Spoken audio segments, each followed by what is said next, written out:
Assalamualaikum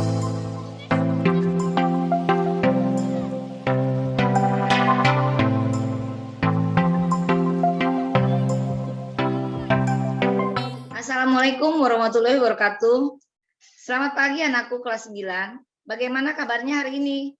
Semoga kita sehat walafiat, selalu dalam lindungan Allah Subhanahu wa taala. Dan ingat, selalu mematuhi protokol kesehatan 3M.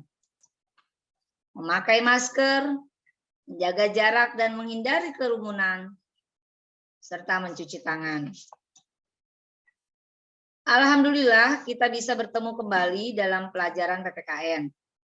Sebelum pembelajaran dimulai, marilah kita baca doa terlebih dahulu menurut keyakinannya masing-masing. Doa dimulai. Selesai. Baiklah, Ibu akan memperkenalkan terlebih dahulu. Nama Hayat Abatunisa, mengajar PPKN kelas 9 di SMP Negeri 82 Jakarta. Anak-anakku semua, pada pertemuan ini kita akan mempelajari bab 3 bagian kedua tentang bentuk dan prinsip kedaulatan negara Indonesia. Tujuan pembelajaran. Disajikan video pembelajaran, kemudian peserta didik dapat menjelaskan alinea keempat.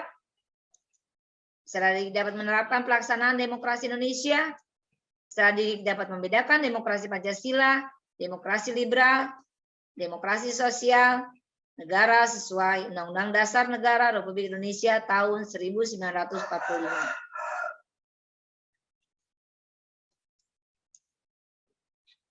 Pembukaan Undang-Undang Dasar Negara Republik Indonesia alinea keempat yaitu maka disusunlah kemerdekaan bangsa Indonesia itu dalam suatu undang-undang dasar negara Indonesia itu dalam suatu undang-undang dasar negara Indonesia yang terbentuk dalam suatu susunan negara Republik Indonesia yang berkedaulatan rakyat.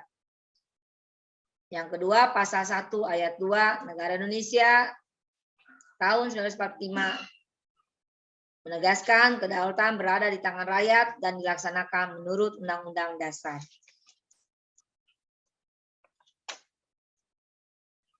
Landasan yuridis kedaulatan negara Republik Indonesia.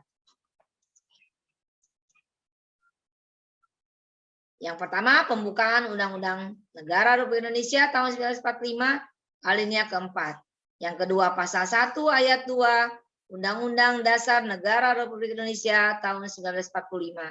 Yang ketiga, Undang-Undang Dasar Negara Republik Indonesia tahun 1945 pasal 1 ayat 3. Yang keempat, Undang-Undang Dasar Negara Republik Indonesia tahun 1945 pasal 27 ayat 1. Prinsip-prinsip kedaulatan negara Republik Indonesia adalah: 1. Negara Indonesia adalah negara kesatuan yang berbentuk republik. Kedua, kedaulatan berada di tangan rakyat dan dilaksanakan menurut Undang-Undang Dasar. Yang ketiga, negara Indonesia adalah negara hukum. Keempat, presiden tidak dapat membekukan dan atau membubarkan Dewan Perwakilan Rakyat. Kelima, menteri-menteri diangkat dan diberhentikan oleh presiden. Keenam, MPR hanya memberhentikan presiden dan atau wakil presiden dalam masa jabatannya menurut Undang-Undang Dasar. Demokrasi Indonesia. Sejumlah syarat dasar untuk terselenggaranya pemerintah yang demokratis di bawah rule of law menurut Budiarjo tahun 2013 adalah: 1. Perlindungan konstitusional, 2. Badan kehakiman yang bebas dan tidak memihak, 3. Pemilihan umum yang bebas, 4. Kebebasan untuk menyatakan pendapat, 5. Kebebasan untuk berserikat, berorganisasi, dan beroposisi. Keenam, pendidikan kewarganegaraan. Demokrasi Pancasila adalah demokrasi yang sesuai dengan bangsa Indonesia karena bersumber pada tata nilai sosial budaya bangsa yang sudah melekat dalam kehidupan masyarakat sejak dahulu. Asas atau prinsip utama demokrasi Pancasila yaitu pengambilan keputusan melalui musyawarah mufakat. Perbandingan demokrasi Pancasila dengan demokrasi liberal dan demokrasi sosialis.